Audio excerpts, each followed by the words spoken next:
آکا جون، او دختر عانق دات هوی شده گیه.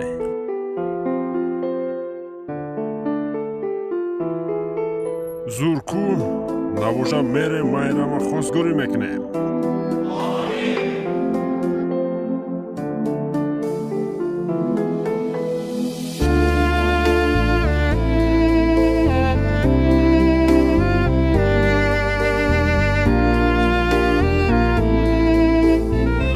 زود مایرم با من خوزگوری کن.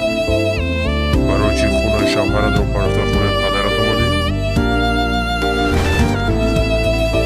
شین